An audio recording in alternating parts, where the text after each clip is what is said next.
That's what we're trying to talk about. The fact that will this fight against corruption go all the way? Let me tell you what I believe, Prof. Actually, give me time. Let me tell you what. Let me tell you what again.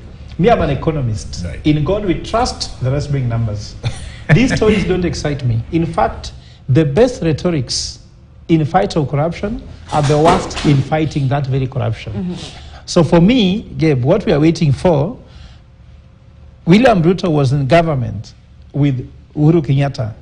And William Ruto was standing here and Uhuru Kenyatta said, we lose 2 billion every day in corruption. We want that money.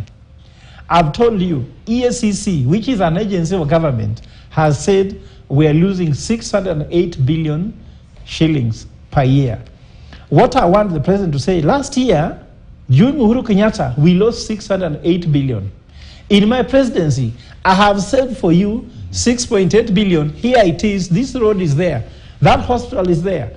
That's what we'll talk. Because in strategy, we say that there's what we call leading variables and lagging variables. Leading variables are what people see. Are we seeing cost of living going down because cost of corruption has gone down? Are we seeing infrastructure projects going down? Because I've done analysis, by the way. I'm an economist. I've done analysis and found out that countries that are less corrupt collect 4% in terms of revenue, much more than countries that are more corrupt. Which means that corruption has a positive correlation with revenue collection. We are making noise about collecting taxes.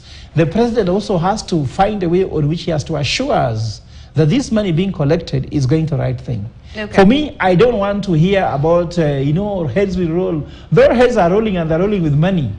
Kenyans are dying of hunger. They don't have education. They don't have health care. I'm looking at the actual, where is this money going? Actually, tomorrow, if you tell me that we have built a hospital with money we recovered from KEMSA, that's a different story. I'll hear from you. Yeah. If you tell me that the money which I'll be, for example, even that sugar thing you're talking about, I can tell you, that thing people have disagreed. This government, there's nothing that happens under the nose of the government knowing. The president has intelligence, gets briefs every day. He started knowing these things a long time ago. Even when he was deputy president, he had access to it. What we want to see is how are we preventing, first of all, from getting these things coming on board? Because also there's this character whereby PS is not as senior as the president. There are some people, there's a minister in that ministry, and the minister is called Moses Kuria, Minister for Trade, isn't it? That minister has history, isn't it? Yeah. And his history is what is boiling down.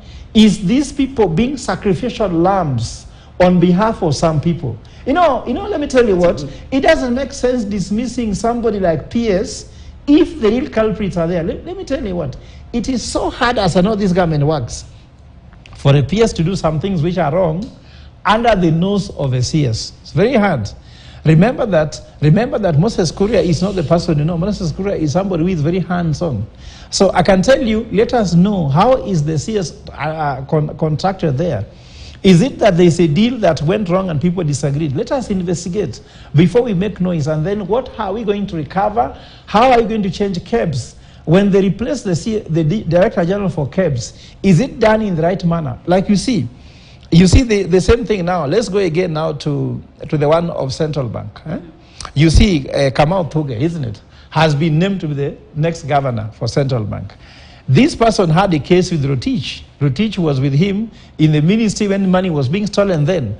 The credibility issue in Central Bank. In KRA, Mwaura is known to be the best tax evader, is in KRA.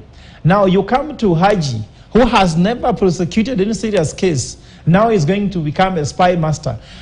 When you look at it, you wonder whether this is drama or Kenya Kwanza is thinking that we are not analyzing these things. Now look at the other thing which is very painful. This is very painful now and it's coming. The Huduma number, isn't it? 18 million Kenyans were registered to Huduma number. Now the government is saying they want to institute a digital ID, work with Pakistan, investing 10.2 billion shillings in. They say they don't want to carry the bag of Huduma number, which means that the money invested in Huduma number is going to be thrown away. They come with a new one. This is another scam. So for me, this is a scam, because why do we need to invest 10.2 billion shillings with Pakistani to do a new ID number.